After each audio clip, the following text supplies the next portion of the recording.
Good afternoon. Come on in and take your seat. It's Thursday, October 2nd.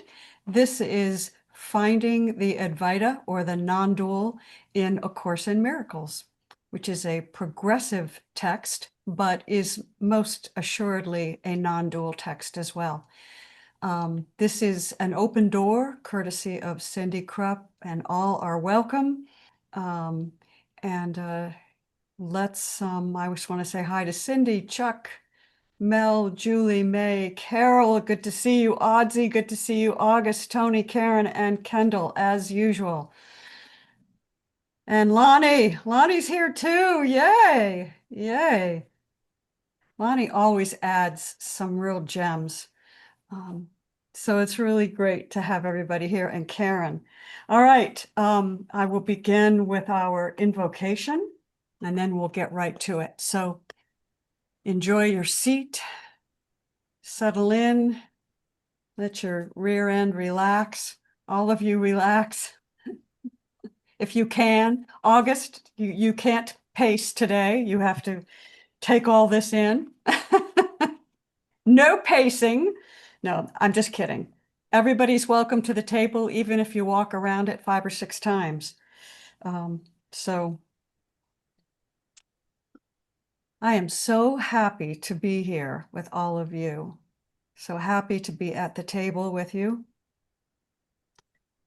The impulse comes together. The quality of how we are together, how we talk. This is our gift to the world. The purpose of every gathering is discovered in the gathering. It's to recognize beauty, beauty of the words, the beauty of truth, the beauty of each other, the beauty of our simple being. And it's to love what is beautiful. Conversation rises out of every particle. Particle of what? Particle of our being. We are all alive. Welcome to this empty table, a cleared place where something new can happen. When you take the hands of someone you love, what do those hands become? Let us take each other's hands across time and space and talk about this mystical last section of Chapter 6, The Lessons of Love. Yes, making sure my door is closed. I had my granddaughters here today, and they always want to come in and check out what Emma's doing. So they're so adorable, as are we all. So I want to just jump off here and recap a little bit about where we are, because we're ending up this chapter. We're going to start a new chapter next week, which is called The Extension of the Kingdom. But this is the lessons of love, because if you don't understand what love is, you can't extend the kingdom. So here we are in this mystical last section, and I want to just recap what we've done in the last section, because there were 3 fundamental teachings about the Holy Spirit, or the whole I spirit, or that within our mind, which recognizes the oneness that we are, which hears the voice for God, which knows love as itself. That is the whole I spirit. And these are basic instructions about how to recognize the whole I, Holy Spirit, in ourselves. So each one of these 3 lessons is founded upon the realization that there is one unlimited eternal consciousness, which is us. It's not that we share it as separate beings. It is what we are in the dream of apparent separation. So the first one is to have, give all to all. To have anything, give all to all. So that simple recognition is, I am always giving to myself. I am always receiving from myself. And if I want to have all, I have to give all to all. The second is very similar. It is to have peace, teach peace, and therefore learn it. This is the same as the first lesson with an addition, which is what we think we are is what we teach. So to have peace, give peace to all, teach peace, be peace, and therefore learn what peace truly is. That's the only way to learn what peace is to teach it.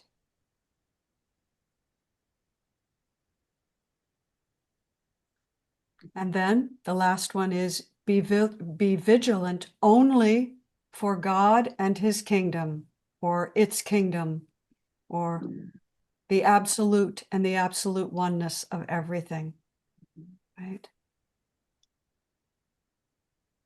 So what this is saying is be awake, be vigilant to the fact that even in this dream of separation, no matter how it appears, we are always looking at the one expressing in its infinite creativity. Be vigilant only for God, for the oneness and God's kingdom, which is all that arises in front of you. That's the kingdom, everything. So I just wanted to recap that. And now let's take a look at the final teaching, which is titled The Last Step. There are many, many chapters in this text, and yet this section is called The Last Step. I think it's interesting that, it's not the end of the book. Right? Well, what it's talking about, well, we'll get there. So I'm going to just take it paragraph by paragraph. This is, as I said, it's mystical. It tells us how we create in this dream. How do we create in this world? People think they create by creating a computer program, or even by creating a painting, or by creating an automobile. People think they create in this world, even by making another person in your body. But that is not true creation, right? It's not true creation as God creates. So the second point about this is it wants to make sure that we understand that while we create like the Creator, like the Absolute, we did not make the Absolute. And this is a really interesting teaching. So we create like the Absolute, but we did not create it. We are not prime creator. Only the prime creates, right? The Absolute is the prime creator, and it is out of that which our creation arises. So creation is not circular in that sense.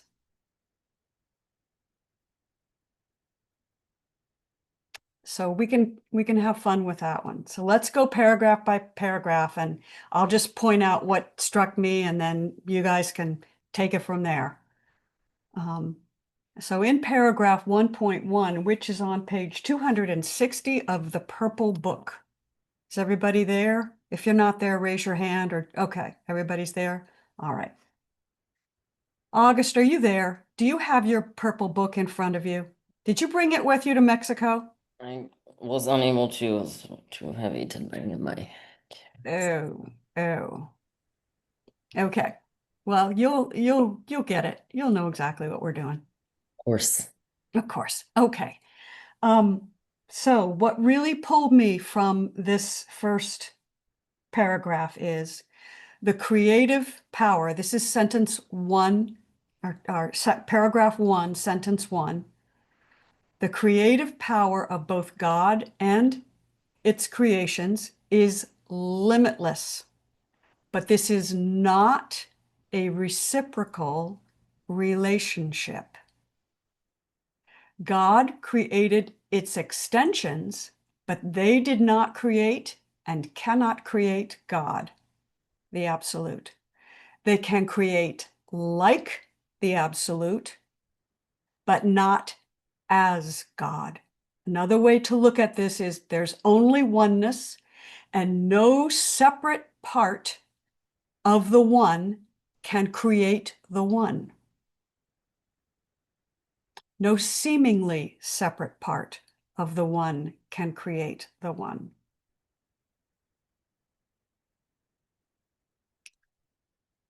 Right? And it says, you do communicate fully with God as God does with you. This is an ongoing process which you share.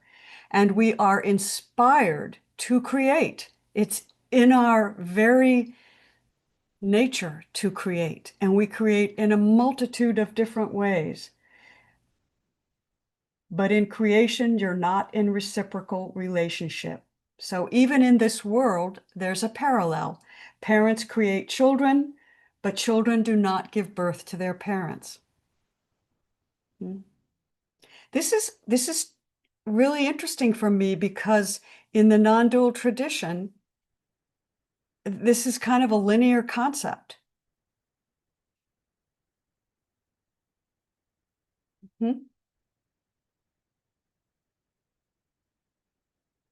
So I'm open to any questions or thoughts about this first paragraph, or we can move on.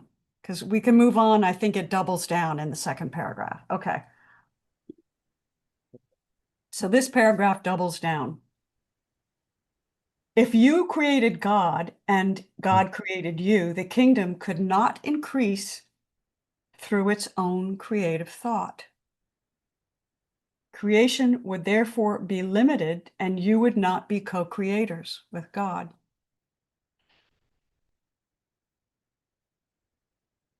As God's creative thought proceeds from God to you, so your creative thoughts proceed from you to your creations.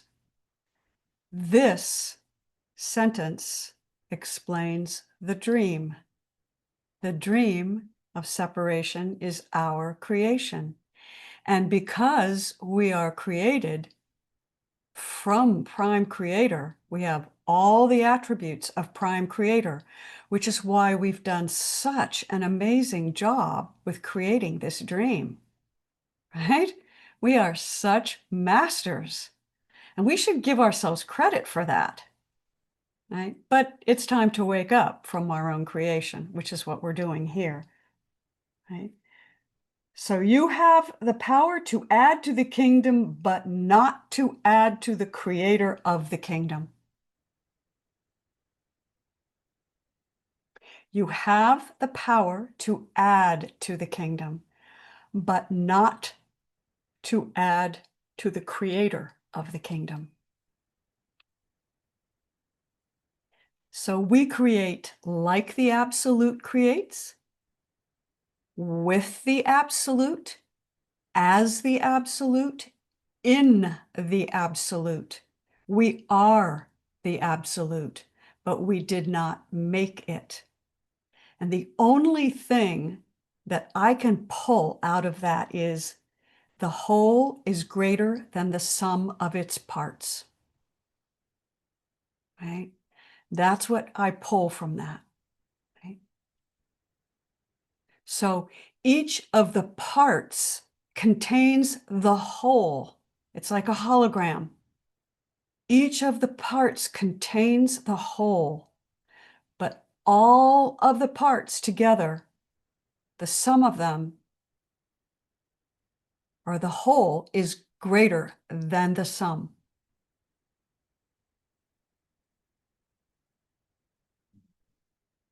There's something really magical in that, really beautiful, right? Isn't there?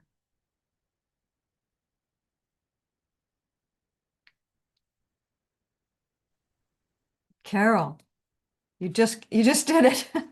Okay, Carol, and then August, and then Lonnie. Can you do it, Carol? Yes. Hi, everyone. Hey, Rona. Oh my God, it's so good to see your teacup. Um, when I read that, it just,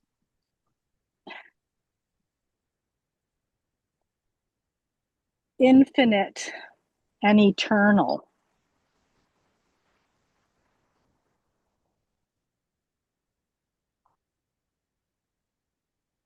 Um, is origin, is God, all that is. There's no, that's all of it.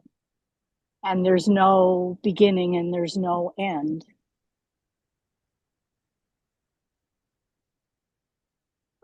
What that says to And me, oh, sorry, mhm. I'm sorry. No, I'm sorry. My mind is going loopy right now because you go. This reminds me of Atmananda's teaching, it's a non-dual teaching, which is about the container. And there's just one container. And I mean, this is where words just don't do it justice. It's impossible to do it justice. All arises within the one, right? It all arises within the one. This is beyond the ability, and it also reminds me of Francis Lucille and Rupert Spira. I know that I am. I don't know what I am, but I know for Yeah. certain that I am. Mm-hmm. It sort of pulls out to me. So, So Lon, if this is, oh, I'm sorry. yeah, Yeah. no, sorry. So a dream of creation is, this is a dream of separation. And it's, the whole is the whole, and that it can't be anything but the whole, but it can um, create creations. Yeah, maybe. It can forget itself Yeah. in bits and pieces as a temporary experience of itself, but Can it can't go back. It can't be both. No, I can't even put into words what is. one of the things that's coming to me right now is silence. Silence can contain many sounds, an infinite number of sounds, right? But it's the silence contains them all, right? Yeah, yeah, Okay. I don't, are you complete, Carol? yeah. I am. Thank you for that. I don't know where August went, but he'll come back when he wants to. So Lonnie, you're up next, and then Mel. As you were reading and as you were speaking more about it, I thought about a wave and that the ocean, yes, the wave rises from the ocean, but no wave can create the ocean, you know? But the ocean moves so that the wave can be. And when you talked about the magic of it, the real magic of all of this for me is the absolute brilliance of the forgetting so that we can remember. I know. I know. It's right there.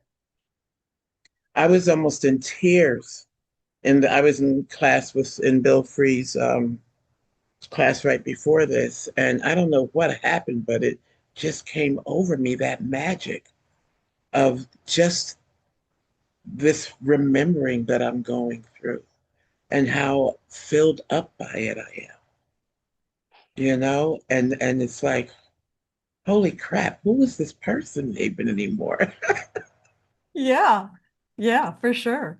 So I'm getting it. I am every single time I come to sit with you guys and with Bill and all, I am just so amazed and touched by the alignment of the universe and by these teachings with what I'm walking in my life right now.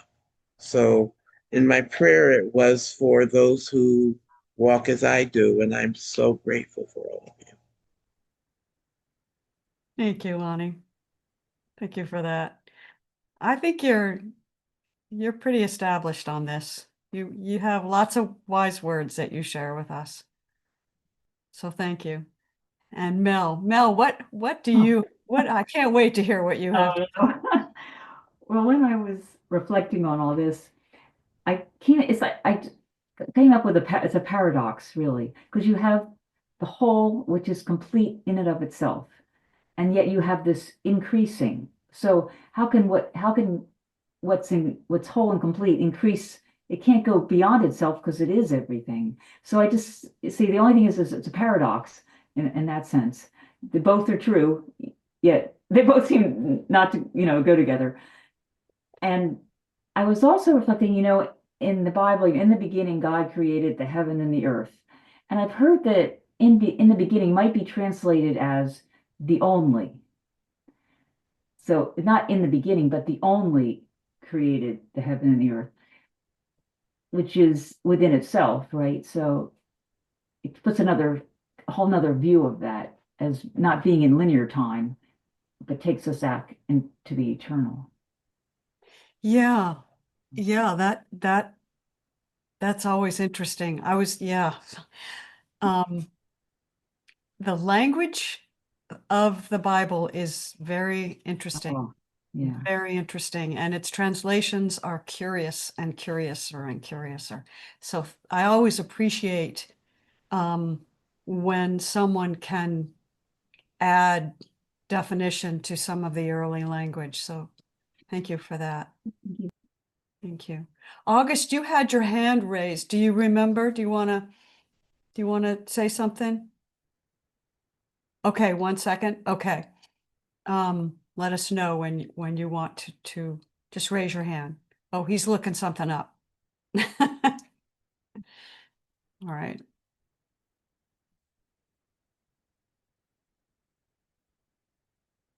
Okay. So yeah, I'm not sure what's going on. Literally, the power and internet just went out, but I'm back. Okay. Right. I was wondering, perhaps due to conditioning or whatever, could you perhaps say the whole is greater than the sum of its parts, but in mathematical terms or something? In what kind of terms? It'd be like, Mathematical? yeah, what's going Not on? not this brain. Okay.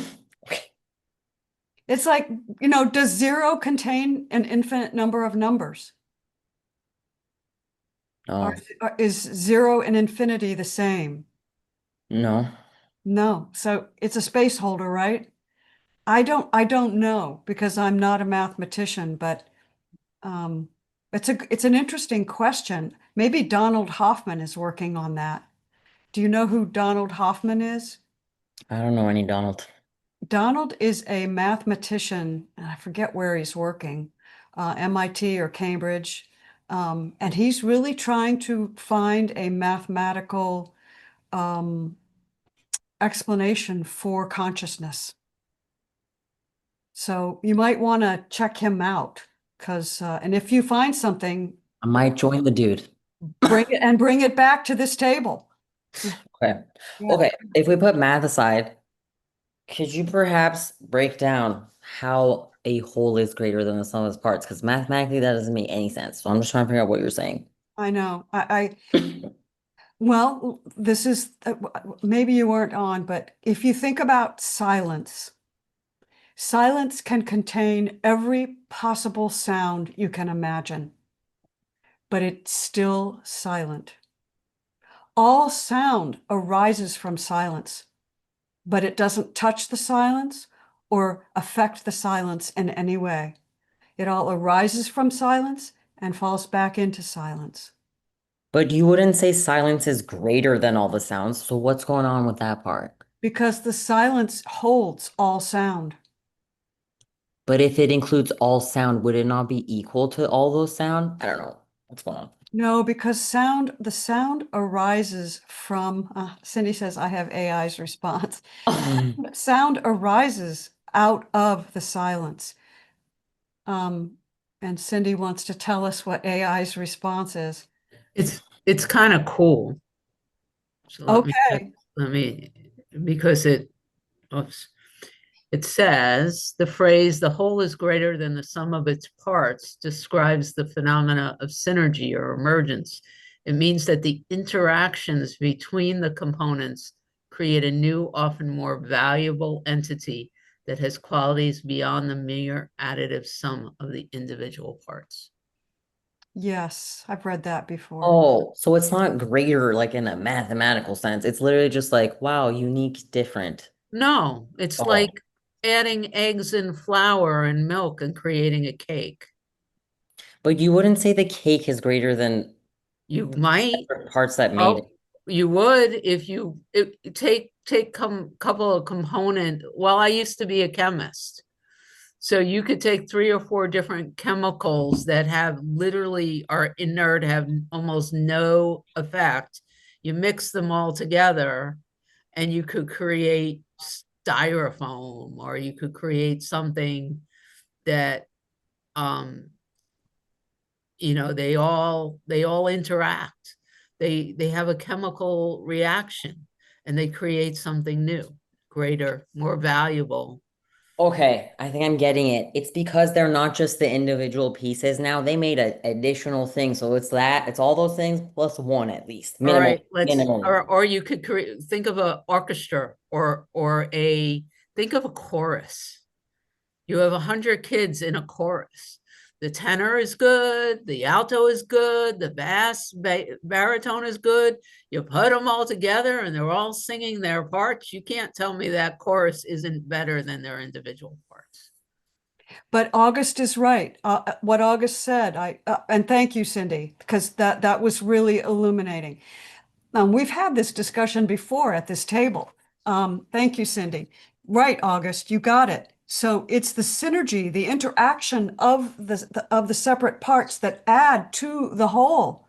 And that does explain God's joy, the one, the absolute's joy in creation, and why it infinitely extends itself. It's just expansion, right? Like, I feel like that's the equation. It's just infinitely expanding. Yes. Yeah. Thank you, May. And it's God being able to recognize itself in all that it sees that creates that expansion. Bingo. Don't deny the divine in anything. Mic drop. Okay, cool. I get it. Thank you so much. Thank you. Thank you. Great question. I love you, August. I love your energy. I love your questions. I love your fearlessness in being curious. I love you. Right back at you. You can only love what you recognize in yourself. Right. It's same. Ditto. Same. More than same. More than the sum of whatever you said. Ha ha ha. Okay. There you go. Let's try There you to go. Anyways, you get it. You get what I'm saying. Okay. Got it. Totally got it. Are we anybody else? Okay. I was just going to say, like a symphony was what came to me too, because you have all the different instruments and you hear them separately, and but somehow with and I guess maybe it's the conductor too, can bring out so much more than what single parts. So, And remember, be kind to yourself, because our tiny little minds have no experience with this. We have never experienced the infinite. And so we are trying to use words to explain something that's not explainable. You have to feel your way through this, right? We have to sense it and experience it. We know it within our being, not with this little gray matter. We know it in our being, in our heart, right? Like when you hear the symphony and your heart just, wow. That's why I giggle with all of these explanations that these scholars offer and this and that of why this and why that. Because the truth of the matter is, no matter how it's explained, it's not until you stand in the intimacy of it within yourself that you ever truly know what it is. That's right. And then you find out, damn, now I can't explain it either.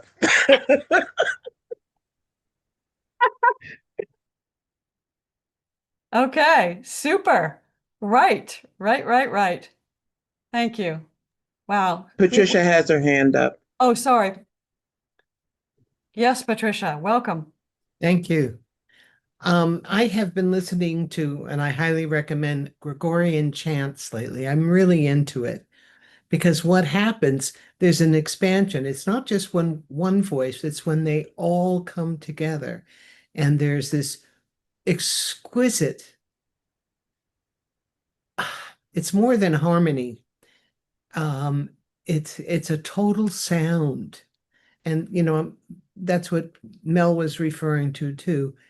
This wonderful sound and how it not only fills me up, but it's like this expansion occurs inside.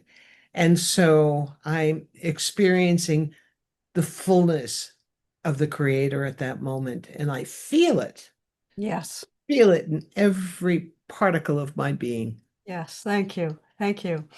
One of my favorites is Hildegard of von Bingen's Feather on the Breath of God. But yes, oh, okay. Wow, what a discussion. I knew it would be like this. Okay, so now we're going to get into paragraph 3 if we're ready to move on, because it's going to kind of tell us how creation works. How does creation works? And let's read the first sentence. It says, "You claim this power when you have become wholly vigilant for God and the kingdom."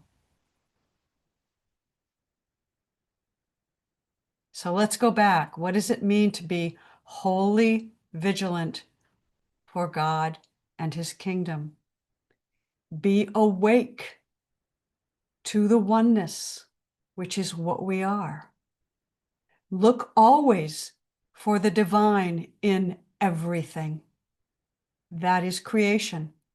It's not making anything. It is recognizing the oneness and being with the oneness. Right? It's seeing the divine in everything, even the biggest pile of crap on the sidewalk. It's seeing, right? I can remember going for walks on our dirt road and seeing something dead on the dirt road that just naturally was there. And this coming to me that I could fall down and die right now, and my body would decompose on this dirt road. And it would just be adding to this matter, which is nothing but a bunch of atoms and subatomic particles, and they're all God. And every bit of kind of revulsion that I had about seeing that decaying matter in the dirt left. And I've never forgotten that. It's like it's all photons, electrons, and protons, and bosons, and neutrinos. It's all God, right? So you claim the power when you have become wholly vigilant for God and the kingdom. When that recognition arose in my heart, and it arose in my heart, it wasn't a thinking thing. I was at peace. And I have carried that peace with me for the rest of my time, right up until this day. Right? So you claim the power when you have become wholly vigilant, when you awake to the oneness that you are. That is reclaiming the power. And we can only hold the power when it's held as the oneness in that vibration that loves everything because it is everything. Right? Patricia. Thank you. I was just thinking about this wonderful experience I had. I live in the city, and there was this bird caught in the alcove of going up the stairs into a terrace, which is on the rooftop. And it was just beside itself. It was terrified. So I slowly went to it and I just started breathing. It seemed to quiet down. So I grabbed it by its feet and it allowed me to do that. It struggled a little bit, but there was a connection I had with this creature, with this beautiful little bird, or what I picked it up by its feet, held it, said lovely things to it, how beautiful it was, etc., and how much I loved it, and I wanted to help it. And so I slowly climbed the stairs up to the terrace. And then I said, it's time for you to go. And I opened my hands and I let it go. I was just filled with joy. But the connection of one part to another part, to use the language again. What else is there? Thank you. Thank you. Look at sentence 5 in paragraph 3. That's exactly what Patricia did. She just created. It says, to create is to love. Love extends outward simply because it cannot be contained. Patricia just described exactly that experience. Mm.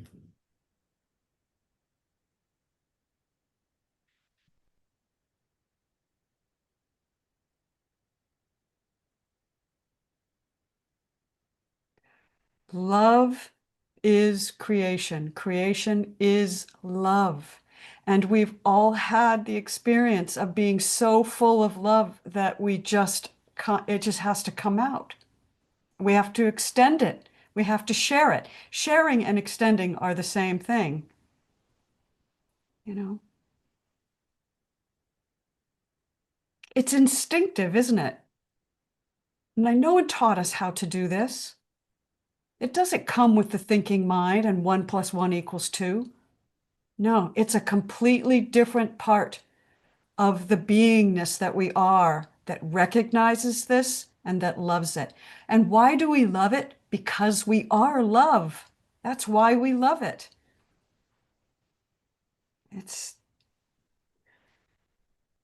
It creates forever and forever, but not in time. Okay? It creates forever and forever, but not in time.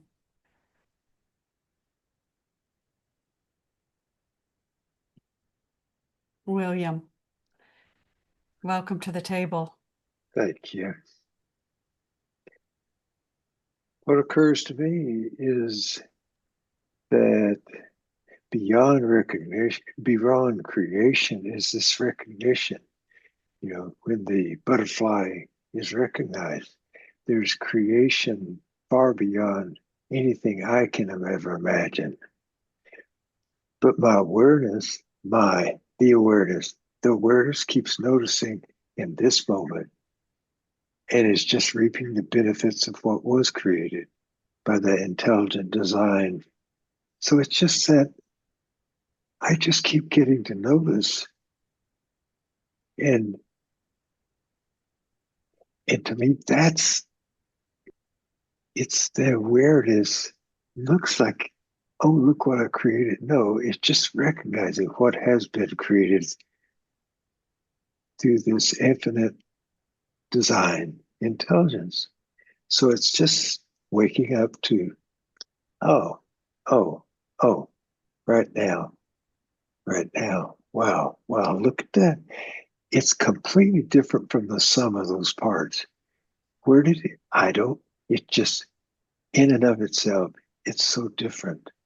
But I recognize, oh, where'd that come from? I had no idea. Just wanted to kind of. Thank you. Yeah. Thank you for that. So I want to take that and just imagine that you are love and you extend yourself as love. You share your love into something that is within your oneness, and that love then shines back at you. Doesn't that feel good? And then that love, you give that love the same love, a power to create love as you have yourself. And so that love makes more love. It makes it in an infinite variety of ways, and then that shines back at you. I'm almost seeing it as I'm just being, and it's not even the creation. It it's it's here now, here now, here now. And what's sweeter than when two entities are melded into this moment of now? It almost seems like the awareness is, that's what love is, just waking up, waking up, waking up. That's that space that includes and is included. Thank you. Are you complete, William? Yes and no, and yes and no. And it reminds me of August, because once I start listening and listening, I never know. And then that's part of the creation, because that's what I love about the moment. The moment. I just, and it's so easy to claim it, to acknowledge and recognize it. I've been working so hard to get to it or change it or change whatever thought got in the way. Nothing ever got in the way. And again, it's that light I spoke this morning. Awareness is like that light that, oh, where did all those objects on the screen go? They're not even there now. I don't even see those dark shadows.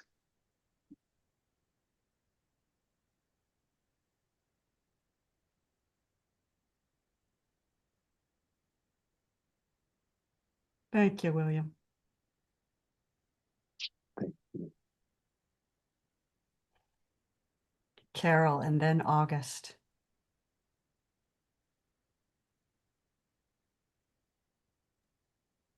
Yeah, something you were saying, Bill. It's just always in the moment, and it's experience, and it's what is, and it's so far beyond sorting it out and mind thoughts, and because all of that is the dreaming in the dream, really. It's it's the pointers pointing to knowing what is.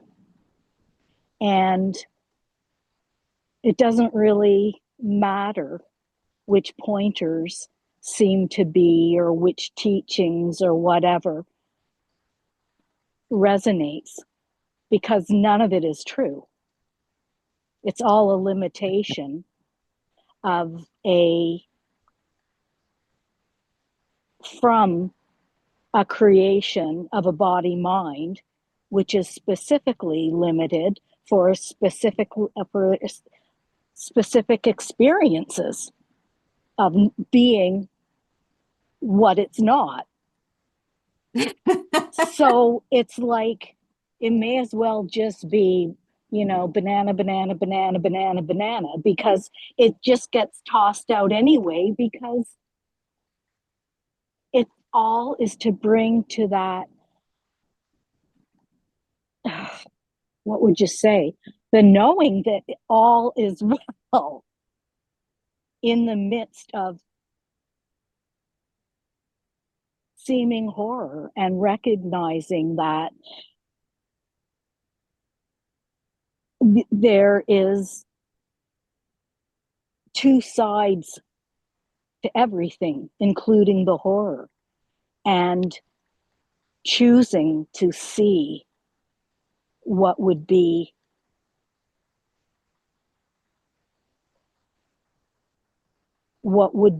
peaceful which side would be, as opposed to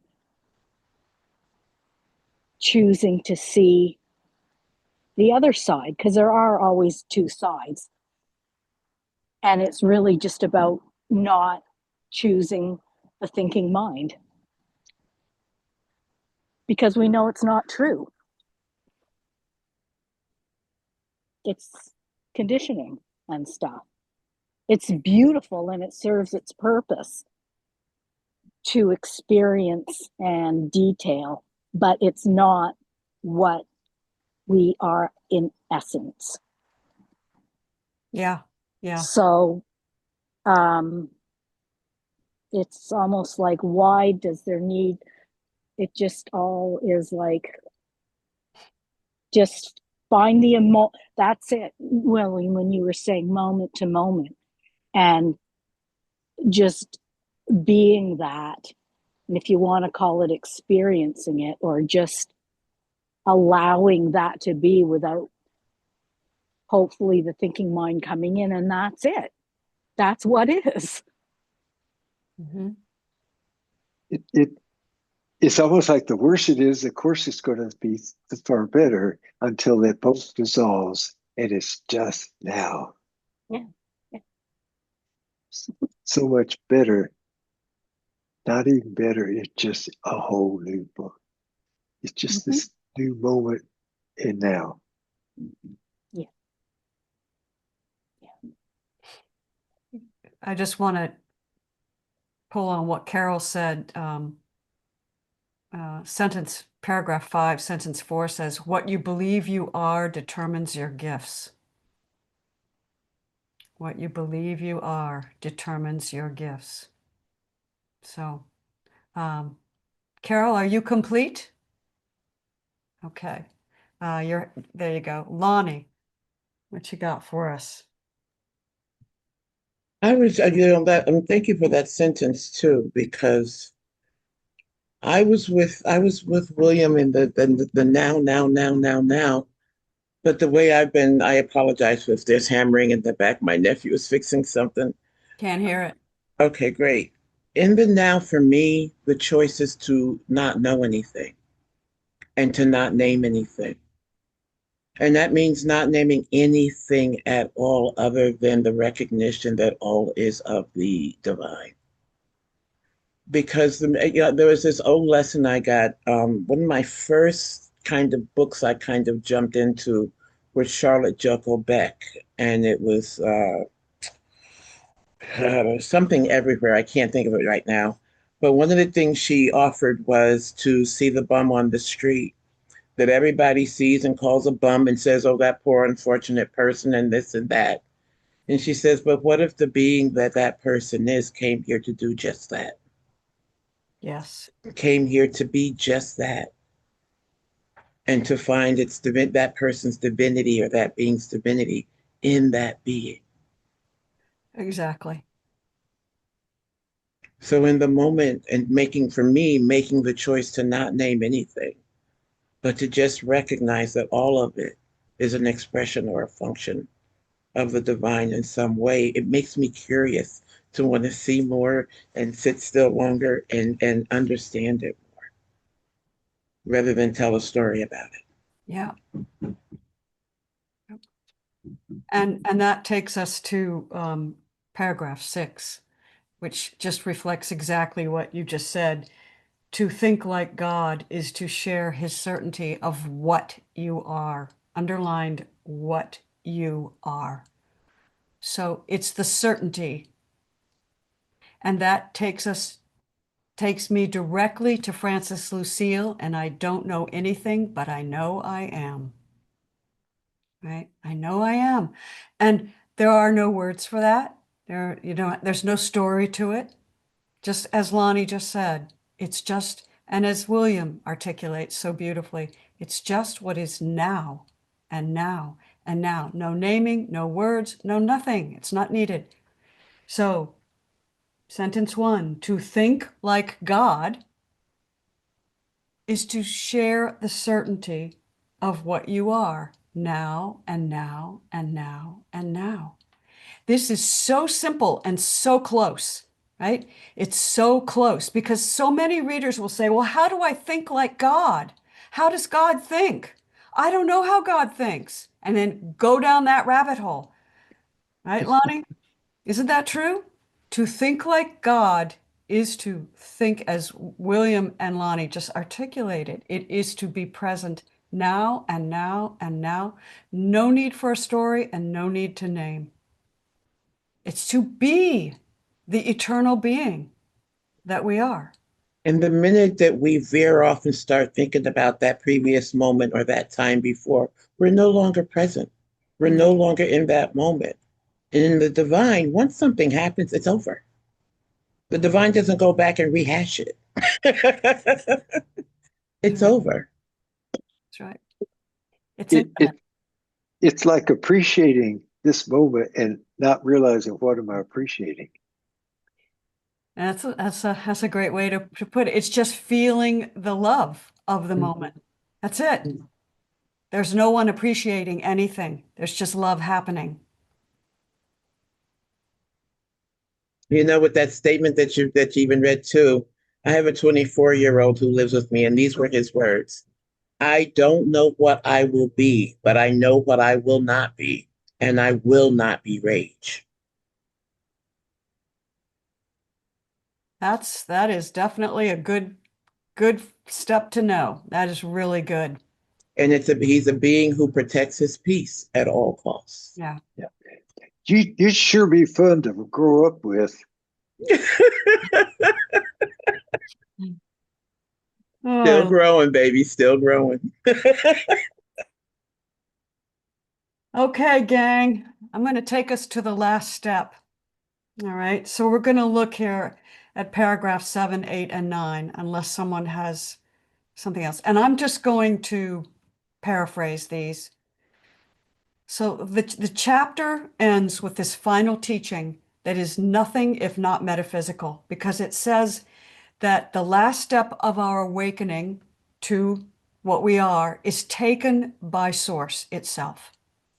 And this makes no sense in some ways, but it also makes some sense when you consider the idea that unity consciousness or the absolute extended itself to create the dream, to allow whatever its extension was to create the dream in such a beautiful way, and to create its own awareness of itself through seemingly separate consciousness. And then it says, this is really hard to explain in words, right? It's hard to explain in words how the oneness gathers itself back up into itself. It's kind of like if we want to use Lonnie's metaphor of the wave, it's like all these waves happening, and then the ocean just sinks back into itself, right? And the waves don't take the action to gather back into the ocean. The ocean gathers all the waves back into itself, right? Yeah. And that's a physical example of something that is not physical and impossible to describe. And so then we get to the last paragraph, and this is really, I'm going to read this. The last step that God was said to take was therefore true in the beginning and is true now and will be true forever. What is timeless is always there because its being is eternally changeless. It does not change by increase because it was forever created to increase. If you perceive it as not increasing, you do not know what it is. You also do not know what created it or who he or it is. God does not reveal this to you because it was never hidden. His light was never obscured because it is his will to share it. How can what is fully shared be withheld and then revealed?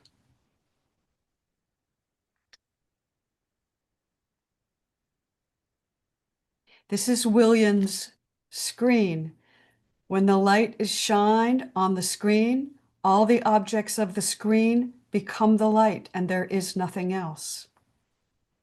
Right? There never was anything else. There never has been anything else.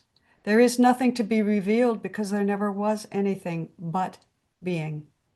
So there's only the now. Only the now. Lonnie, my favorite phrase I just wanted to share with you is, I don't know.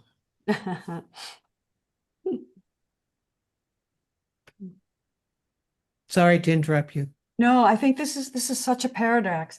The last step that God was said to take was therefore true in the beginning, is true now, and will be true forever. Right? What was created, God does not reveal this to you because it was never hidden. God's light was never obscured because it is His will to share it. How can what is fully shared be withheld and then revealed? This is where it's so simple and so close. What is God. End of, that's it. That's the end.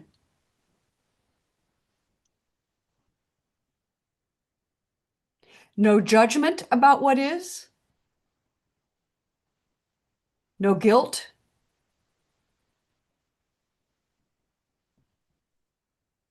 Just being. Just being. And this last section emphasizes our eternal nature. And I think this is really important because all is possible in this kingdom of a dream when we see it as unfolding in the eternal, and we are the eternal.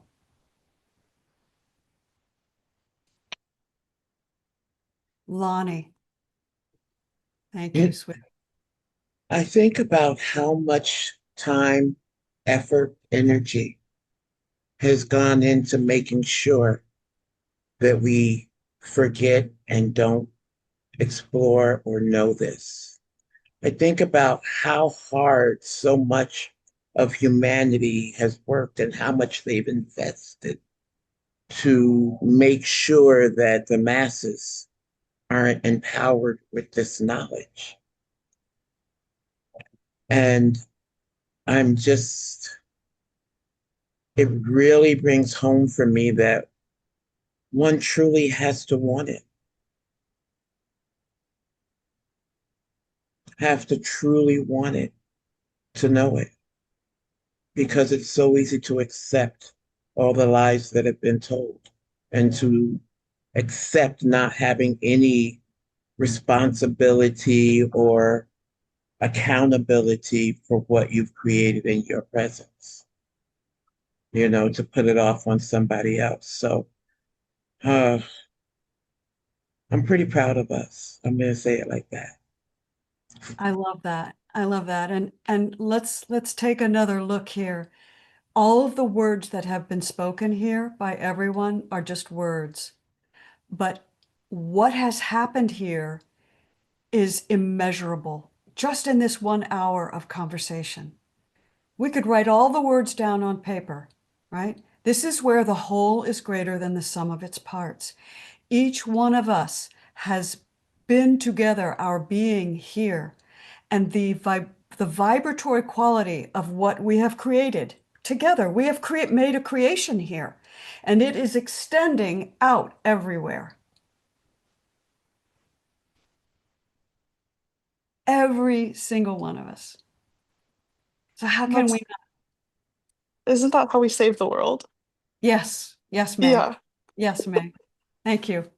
Thank you, May. That is exactly right. And of course, says exactly that, as you know. William, you'll close us out here. Well, I'm hesitant to say this, and I'll borrow some of August's fearlessness to speak. What if there's no first step and there's no last step? There It's is. just now and now. That's exactly what this just said. Exactly what this just said. The last step that God was said to take was therefore true in the beginning, and it is true now, and will be true forever. What is timeless is always there, because its being is eternal, is eternally changeless. That's what you just said. It's just using more words.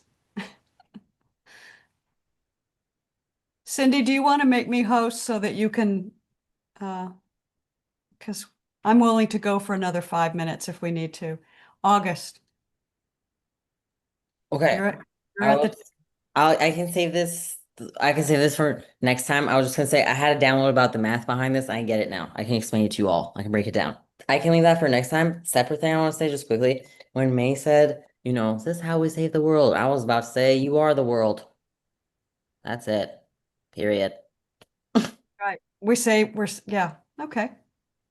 You know? That's another way to look at it. Do you want to try and explain it? Because I'm host now, so if you want to try and explain On it. it. Okay. Okay. So That's originally, Ozzy. here, I'll try to write in the chat because I think it'll be backwards if I do it here. Hold on. Yep. All right. So originally I was thinking of this as like two numbers. And like I'm like, how can 1 + 2 be greater than 3? Like, for example, check the chat. It's like, what's going on? What this mean? How can it be greater than that? The equal sign doesn't hold a definition if they're not equal on both sides. Like that literally doesn't make sense. And then as we were, I let it go and I opened up whatever, Illustrate. Okay, I got it. I'll tell you what it is. It's not numbers because those are constants. All right, it's variables. It's literally think of A plus B plus all the rest of them equal to, okay? They're variables, okay? And when they're variables, they're constantly changing. That makes total sense. It's symbolic of what's going on here. It's always in motion, constantly changing. Yeah? And once you make them variables, they're now all interacting with one another. Now there's a variable A and B. It's not just A, B. It's how A is interacting with B. That's adding to the equation. That's how you figure it out. We don't need Donald anymore, but thanks for his work. Wow. I think that was out of the ballpark. That was out of the ballpark. Thank you so much for explaining that. I'm going to ask you if you would write that down in whatever way you can and send it to me via email or Cindy via email, because we need to preserve what you just said. This is recorded, but I think what you just said is really brilliant. And thank you for sharing it. It's funny because I see what August wrote down, but when I remember the text that was written, the text that was written was almost written as 3 equals 1 + 2. However, 1 can never create 3, and 2 can never create 3. Interesting. Interesting.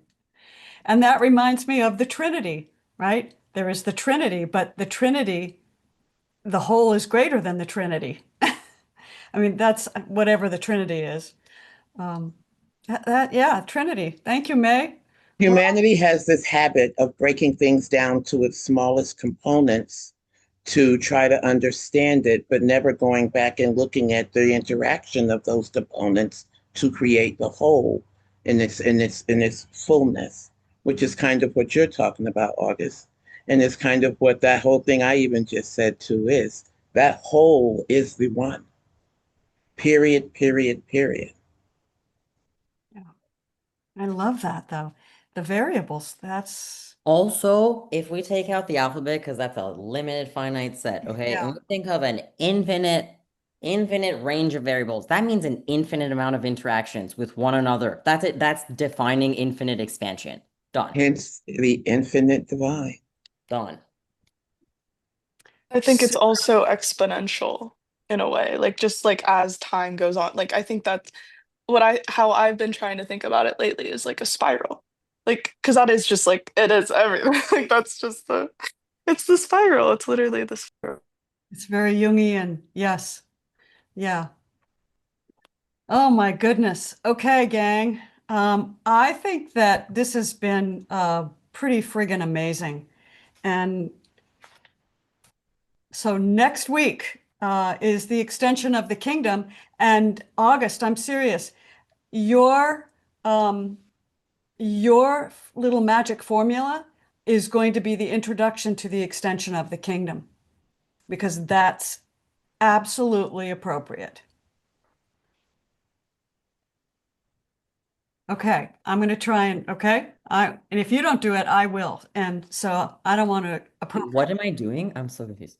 Okay, no, this is because you don't have your book. I'm sorry. Chapter 7 is the extension of the kingdom, and we're going to begin that next week. And so we should begin with your explanation of the variables, because that is a great way to start on this section. Here for it. You best believe I'll be here for it. Okay. Not all week, anyways. Super, super, super. And then we'll see what happens. Okay. So come, whoever you are. Wanderer, fire worshiper, mathematician, lover of leaving, complete idiot, beggar on the corner, person that needs to wear diapers, whatever you are, this is not a caravan of despair. It doesn't matter who you are. It doesn't matter that you have broken your vows 1,000 times or more. Still come, and yet again. We'll see you next week, if not before. Love us, love us. Super. All right. Enjoy your time in this apparent day. And thank you, Amy, very much. Oh my goodness. Thanks again. Thank you. You folks just set me on fire. Every one of you. I just love you too. I love you, gobs. Thank And you. goddesses. And gobs, G-O-B-S, gobs. Got it. Gobs and goddesses. Little blobs we are, apparently. Okay. All right. Toodles. Bye-bye, everybody. Bye-bye. See you soon. Okay.